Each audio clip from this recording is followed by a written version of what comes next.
குரு astro divine நேயர்கள் அனைவருக்கும் வணக்கம். இன்று 24 ஜனவரி 2026 தை 11ஆம் தேதி. இன்று காலை 1 நாளைக்கு 25ஆம் தேதி 12 வரைக்கும் வந்து சஷ்டி திதி, பௌர்ணமி சஷ்டி திதி. இந்த நாள் வந்து ஒரு சிறப்பான நாள் தான்.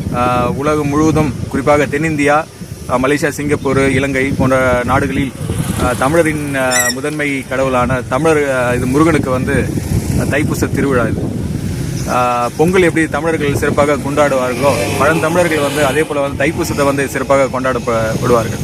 அதனால் தமிழர்களுக்கு இனிய தைப்பூச நல்வாழ்த்துக்களை தெரிவித்துக் கொள்கின்றேன். இந்த தைப்பூசம் வந்து எப்படி இதுவாகுதுன்னா, 27 நட்சத்திரத்தில் 8வது நட்சத்திரம் பூச நட்சத்திரம். அதில் சுக்லபட்சம், அதாவது பௌர்ணமி, அந்த 27 நட்சத்திரம் 8வது நட்சத்திரம் வரும் நாள் வந்து தை மாதத்தில் பௌர்ணமியில் வர 8வது நட்சத்திரத்தை வந்து தைப்பூசமாக தமிழர்கள் கொண்டாடுகிறார்கள். இது புராண கால கதைகளை நம்ம பார்த்தோம்னா வந்து சிவன் வந்து மாம்பழம் அந்த கதை இருக்குங்கள, விநாயகரும் முருகனை வந்து அந்த கதையில் வந்து கோச்சிட்டு போன நாள். அது கோச்சிட்டு போன நாள் இல்லை, கோச்சிட்டு போயிட்டு பழனியில் வந்து ஆண்டியாக இருந்த நேரத்தில் வந்து பார்வதி தேவி வந்து சமாதானப்படுத்துறதுக்காக அசுரர்களை அழித்து தேவர்களை காக்கிறதுக்காக வந்து முருகனிடம் வந்து ஞான வேலை வந்து கொடுத்த நாள் வந்து இன்றைய நாள். அதுக்கு அடுத்து வந்து வள்ளி முருகன் திருமணம் வந்து நடந்த நாள். முருகனுக்கு வள்ளியோட திருமணம் நடந்த நாள்.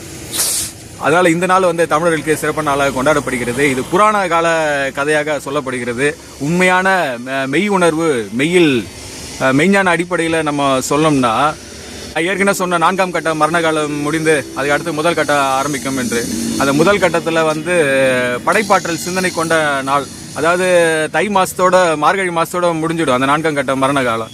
தை மாதத்துக்கு அப்புறம் வந்து ஒரு படைப்பாற்றல் சிந்தனை அதிகரிக்கும். அது வந்து முழுதாக வந்து நல்ல உச்சமாக தொடங்குறது வந்து இந்த தைப்பூச நாளில் இருந்து தான். ஏன்னா வந்து செவ்வாய் வந்து மகரத்தில் வந்து உச்சமாக இருக்கும். செவ்வாய் என்றது ஒரு நெருப்பு கிரகம், ஒரு போர் கிரகம். அந்த போர்த்தனம் என்றதெல்லாம் வந்து ஆணை குறிக்கிறது. செவ்வாய், அதாவது ஜாதகத்தில் பொதுவாக பார்த்தீங்கன்னா, பெண் ஜாதகத்தில் வந்து ஆணை பார்க்குறேன்னா செவ்வாய் எங்கே இருக்குன்னு தான் பார்ப்பாங்க. அந்த அடிப்படையில் வந்து செவ்வாய்ன்றது முழுதாக ஆணை குறிக்கிற ஜாதகம். அந்த செவ்வாய் என்ற கிரகம் வந்து மகரத்தில் உச்சமாக இருக்கிறதுனால ஆண்களுக்கு வந்து இந்த நேரம் வந்து ஒரு படைப்பாற்றல் சிந்தனை அதிகரிக்கும், ரொம்ப உத்வேகம் அதிகரிக்கும். எந்த ஒரு செயலையும் வந்து சீக்கிரமாக செய்து முடிப்பார்கள். கலை இலக்கிய துறையெல்லாம் ரொம்ப பிரமாதமாக இருக்கும். அதாவது உங்களுக்கு என்ன படைப்பாற்றல் சிந்தனை திறமை எதனா இருந்தால் அதிகமாக மேலோங்கும். இதை நல்லாவே உணரலாம். மாசி 24 வரைக்கும் ரொம்ப பிரமாதமாக இருக்கும். அதை நான் ஏற்கனவே உச்சந்தாலேருந்து தொண்டை பகுதி இருக்க காலகட்டம், தலைப்பகுதிக்கான காலகட்டம், நல்லா படைப்பாட்டு சிந்தனை அதிகமாக இருக்குது. அதனால தான் வந்து ஞான வேலை வந்து ஞானம் என்றது ஒரு இது தானே, ஒரு படைப்பாற்றல், ஒரு திறன் வந்து வெளிப்படுத்துறது தானே. அதனால தான் பார்வதி வந்து முருகனுக்கு வந்து ஞான வேலை கொடுத்த நாளாக இது கருதப்படுகிறது. முருகன் வந்து பார்வதி கிட்ட ஞான வேலை வாங்கினது, வள்ளி திருமணம், இதெல்லாம் வந்து புராண காலத்து கட்டுக்கதைகள். இது நம்ம பெருசாக முக்கியத்துவம் கொடுக்க வேண்டாம். இதுடைய இது என்னென்னா, இந்த அடிப்படையை கொண்டு தான், அதாவது படைப்பாற்றல் திறன் அதிகரிக்கிறது தான். அது வந்து சாதாரண எளிய மக்களுக்கு சொல்லி புரிய வைக்க முடியாதுல்ல அந்த காலத்து மக்களுக்கு. அதனால் அது ஒரு குறியீடாக வந்து முருகனை குறிப்பிட்டிருக்கு. ஆனால் உள்வழித்தனத்தில் இதுதான் வெளிப்படும். இது நல்லா நீங்கள் பாருங்கள். மாசி 24 வரைக்கும் நல்ல ஒரு ஆண்களுக்கு உச்சகட்டமான சிந்தனை அதிகரிக்கும். உலக அளவிய வந்து உற்பத்தி திறன் அதிகரிக்கும். படைப்பாற்றலில் வந்து அதிகமான எழுச்சி மேலோங்கும் கூடிய காலகட்டமாக இருக்கும். அதோடைய தொடக்கமாக இன்றைய நாள் இருக்கின்றது.